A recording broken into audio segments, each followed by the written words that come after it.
অন্ধকারে, আর বিষে জর্জরিত পাপাত্মাদের যারা নিহারিকার বলায় উজ্জীবিত করে। কোথায় সেই সব সন্ন্যাসী? এখন যাদের দেখি এরা আমার মায়ের মতো নয়, এরা রাক্ষসী, এরা রাক্ষসী। আমাদের রক্তপান করার জন্য সন্ন্যাসীর রূপ ধরে আছে। প্রেম যাদের কাছে বসাই খাবার চাবি।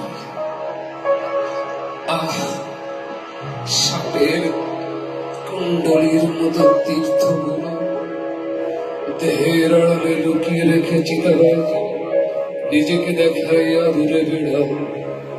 তুমি যখন তার কাছে যাবে, বিড়াল থেকে রূপান্তরিত হবে চিতাবাঘে। তোমাকে গ্রাস করবে এক মোহমায়, ঢেকুর তুলবে।